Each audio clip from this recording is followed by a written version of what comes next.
একদম to the point কথা হবে। কেমন আছেন আমাদের এই ভালোবাসার পরিবারের প্রত্যেকটি ভালোবাসার মনের সদস্যরা?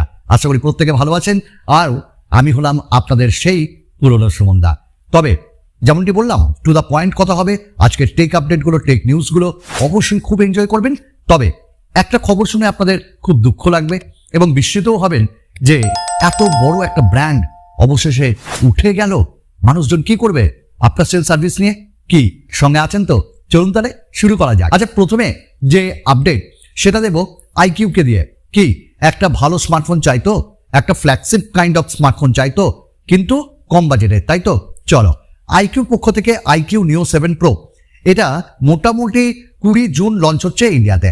6.78 ইঞ্চেসের একটা ওএলইডি ডিসপ্লে, বাট বস এতে 1.5K ডিসপ্লে পাবে, 144 হার্টজের রিফ্রেশ রেট পাবে, স্ন্যাপড্রাগন 8+ Gen 1, থাকছে 50 মেগাপিক্সেলের ক্যামেরা, ওয়াইএস এবং 16 মেগাপিক্সেলের ফ্রন্ট ক্যামেরা, আর একটা 2 মেগাপিক্সেলের, বুঝতেই পারছো কি ক্যামেরা থাকবে। তার সঙ্গে 5000 mAh ব্যাটারি, 120 ওয়াটের চার্জিং, এবং আমরা এই স্মার্টফোনটির ওজন প্রায় 195 গ্রামের কাছাকাছি পাবো। That's a good choice. একটা গেমিং স্মার্টফোন, একটা ক্যামেরা সেন্ট্রিক স্মার্টফোন, আমার তো ভালো লেগেছে। আচ্ছা বন্ধুরা, এই স্মার্টফোনটার দাম তোমাদের কত মনে হয়? আমার তো মনে হচ্ছে 35,000-এর নিচে হবে। অবশ্যই কমেন্টস করো। তবে ওপার বাংলায় আইকিউ এর স্মার্টফোন পাওয়া যায় না, তাই তো? তবে এইটুকু নিশ্চিত থাকুন, ভিভো তার সাব ব্র্যান্ড আইকিউকে প্রচার করতে চলেছে ওপার বাংলায়। এই আইকিউকে নিয়ে যখন আমরা এত কথা বলছি, নেক্সট আপডেটটা আইকিউকে দিয়েই হয়ে যাক। আইকিউ আবার একটা নতুন স্মার্টফোন, তবে এই স্মার্টফোনটাও বেস বাজেটে আসবে এবং এই স্মার্টফোনটার নাম দেওয়া হয়েছে iQOO 11s এবং এটি বলা হচ্ছে Q3 অফ 2023-তে লঞ্চ হবে। বাট এতে থাকছে 8 Gen 2 ওভারক্লকড ভার্সন স্ন্যাপড্রাগনের, 200 ওয়াটের fast charging, Samsung E6 Amoled display, 2K রেজলিউশনের সঙ্গে 144 হার্টজের রিফ্রেশ রেট, 50 মেগাপিক্সেলের প্রাইমারি ক্যামেরা, এবং এতেও নাকি OIS থাকবে। তো বস, এই স্মার্টফোনটা কিন্তু 40,000-এর উপর দাম হবে, আর ওইটা 35,000 বা তার নিচে দাম। তো এবার কথা বলবো ফোন নিয়ে। তো অনেক হলো, একটু দাদা প্রসেসর নিয়ে কথা হয়ে যাক। হ্যাঁ, প্রসেসর মানে হলো একটা স্মার্টফোনের হৃৎপিণ্ড, হৃৎস্পন্দন বলতে পারি আমরা। স্ন্যাপড্রাগন আমরা প্রত্যেকেই ভালোবাসি। স্ন্যাপড্রাগনের একটা নতুন প্রসেসর লঞ্চ হচ্ছে বস, 8 Gen 3, এবং 84nm টেকনোলজির প্রসেসর, যেখানে আমরা অ্যাড্রিনো 750 পাবো, এবং কোটেক্স অনুযায়ী 1, 2, 5 এরকম তো পাচ্ছি। তবে মিডিয়াটেক ডাইমেনসিটি 9300 সঙ্গে এইটি কিন্তু ভাই খুব সুন্দরভাবে কম্পিট করতে চলেছে। এবং এই প্রসেসরটি দাম একটু তো বেশি হবে প্রথমের দিকে, আস্তে আস্তে কম হবে যেসব স্মার্টফোনগুলোতে আসবে। তবে ভাই এবার স্ন্যাপড্রাগনকে একটাই কথা বলবো, হিটিং ইস্যু একটু অপটিমাইজ করে দিলে ভালো হয়। কি নেক্সট আপডেট? নেক্সট আপডেটটা এবার আপনাদের ওই পছন্দের স্মার্টফোন দিয়ে, নাথিং।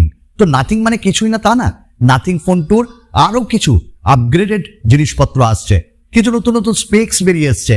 নাথিং ফোন টুতে আমরা এইজেন্ট সিরিজ যে পাবো এই বিষয়ে কোনো সন্দেহ নাই। তবে নাথিং ফোন টুর দুটো ফিচার্স এখানে বেরিয়ে এসছে। যেমন একটা, এর সাইডে যে ফ্রেমটা থাকবে সেটা কিন্তু রিসাইকেলড অ্যালুমিনিয়াম মিড ফ্রেম থাকবে। Wow, that's very nice. এবং এই স্মার্টফোনটার যে ডিজাইন থাকবে পেছনে, ওখানে গ্লাস টাইপের ডিজাইনে কোয়ালিটিপূর্ণ জিনিসপত্র ব্যবহৃত হবে। হ্যাঁ, ডুয়াল স্পিকার থাকছে, ইন ডিসপ্লে ফিঙ্গারপ্রিন্ট স্ক্যানার থাকছে, এবং যে আমরা বলি গ্লিপ ডিজাইন ওটাও থাকছে, অ্যালার্ট স্লাইডার থাকছে। বস আর কি চাই? এবং ক্যামেরা 50 মেগাপিক্সেল তার উপরে থাকবেই থাকবে। তো সব মিলিয়ে নাথিং ফোন টুর জন্য আমরা তো ওয়েট করে আছি। ব্যাস একটু এটাই মনে করা হচ্ছে এই মাসেই লঞ্চ হবে। কিন্তু আরেকটা কথা, স্মার্টফোনটির দাম কত হবে? নাথিং ফোন 1-এর দামেই লঞ্চ হবে নাকি? না একটু বেশি দাম হবে? একটু দাম হবে বেশি, কিন্তু অফারের সাথে অনেকটাই কম আসবে। কি ভিডিও কোথাও যদি ভালো লাগে না, সুমনদাকে একটু সাপোর্ট করে একটু লাইক হয়ে যাক। দেখি না, তোমরা তো লাইক করতে পারো বন্ধুরা, না করা তো না। চল আমাদের নেক্সট আপডেট এবার রিয়েলমিকে দিয়ে। রিয়েলমি ব্র্যান্ডটাই উঠে যাচ্ছে। না এরকমটা না, আজকে রিয়েলমি সাব ব্র্যান্ড ডিজো উঠছে, তাহলে কোনোদিন দেখবো রিয়েলমি নিজেই উঠে যাচ্ছে? হতে পারে তো। ডিজোর অনেক ব্র্যান্ড বা অনেক প্রোডাক্ট আমরা কিন্তু ইউজ করি, তার মধ্যে ইয়ারবাডস আছে, তার মধ্যে আমরা স্মার্ট ওয়াচ ব্যবহার করি। এবং এই যে রিয়েলমি স্মার্ট ওয়াচ যে ব্র্যান্ডটা ডিজো, এই ডিজো নাকি উঠতে চলেছে। বাট কোশ্চেন তোলার আগেই রিয়েলমি বলে দিয়েছে যে এই ডিজোর যে আছে তার আগে নার্জো আছে। নার্জো ওঠেনি তো, এবং এই নার্জোর সঙ্গে তারা আবার কোলাবোরেট করে রিয়েলমি টেক লাইভ নিয়ে আসছে, যেখানে অবশ্যই তারা সাপোর্ট দেবে কাস্টমারসদের। তো ডিজো যারা ব্যবহার করছেন তাদের সমস্যার কোনো ব্যাপার নেই। একটা ভালো ব্র্যান্ড, একটা বড় ব্র্যান্ড, তাদের দায়িত্ব থাকে বস। নেক্সট আমরা বলবো রিয়েলমি 11 প্রো সিরিজকে নিয়ে, যেটা মোটো H40 সাথে কম্পিট করার মতন ক্ষমতা রাখে। সেটা তো আপনারাই বলবেন, আমরা আনবক্সিং আনবো। তো মোটোরোলার যে H40 তার উপরে আসছে রিয়েলমি 11 প্রো, যেখানে আমরা এই স্মার্টফোনটা পাবো 8 জুন 120 হার্টস কার্ভ ওএলইডি ডিসপ্লের সাথে। থাকছে ডায়মেনসিটি 7050, 200 মেগাপিক্সেলের ওআইএস মেইন ক্যামেরা, 32 মেগাপিক্সেলের ফ্রন্ট ক্যামেরা, 5000 mAh ব্যাটারি, 100 ওয়াটের ফাস্ট চার্জিং। আর মোটো H40 কিন্তু আমরা পেয়েছিলাম ডায়মেনসিটি 8020 এরকম। তো দেখা যাক, ডেফিনেটলি দুটো প্রসেসরই খুব ভালো এবং রিয়েলমি 11 সিরিজ একটা ভালো দামে আসবে। সবাই বলছে 20 থেকে 35,000-এর মধ্যে। তো দেখা যাক রিয়েলমি 11, 11 প্রো, 11 প্রো প্লাস, এবং এই স্মার্টফোনগুলিতে ডুয়াল স্পিকারও থাকবে, কার্ভড ওএলইডি ডিসপ্লে তারা আনছে, 200 মেগাপিক্সেল। তো সব মিলিয়ে একটা ভালো প্যাকেজ আনতে চলেছে তারা। দেখা যাক কত দামে লঞ্চ করে। তো এই তো জুনের জন্য আমরা ওয়েট করছি। নেক্সট একটা হোয়াটসঅ্যাপকে দিয়ে আপডেট। দেখো হোয়াটসঅ্যাপের গতকাল একটা আপডেট দিয়েছিলাম যে আমরা ভয়েস যে রেকর্ডিং করে সেটা স্ট্যাটাস রাখতে পারবো। এবার হোয়াটসঅ্যাপ বলছে মাল্টিপল অ্যাকাউন্ট ইউজ করো আমাদের যারা ফোন ব্যবহার করি তাদের ডিভাইসে। ইভেন অ্যান্ড্রয়েড স্মার্টফোনের সাথে সাথে আমরা ব্যবহার করতে পারবো আইফোনেও, এবং এইটা একটা দুর্দান্ত ফিচার্স মনে হয়েছে হোয়াটসঅ্যাপের পক্ষ থেকে। Last update Samsung F54 launch হচ্ছে, এটা তো সবাই জানি, এবং তার ব্যাপারে আমি টেক নিউজে কভার করে দিয়েছি।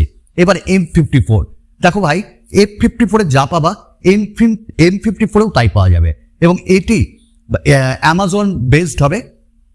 M54 এই মাসেই লঞ্চ করতে চলেছে, এবং F54 যে টিজার সেটা আমরা ফ্লিপকার্টে দেখছি। দাম কত হবে? দাম নিয়ার অ্যাবাউট আমার মনে হয় 30-এর মধ্যে তারা রাখবে। M54 তাই রাখবে। এবার M54 Exynos 1380 থাকছে, সঙ্গে 64 মেগাপিক্সেলের ক্যামেরা, 8 মেগাপিক্সেলের আল্ট্রা ওয়াইড, এবং সেখানে 2 মেগাপিক্সেলের ম্যাক্রো ট্যাক্রো করে দিতে পারে। তবে আমার ধারণা যদি F সিরিজে তারা 8 মেগাপিক্সেলের আল্ট্রা ওয়াইড দেয়, M সিরিজে তারা 12 মেগাপিক্সেল আল্ট্রা ওয়াইড দিতে পারে।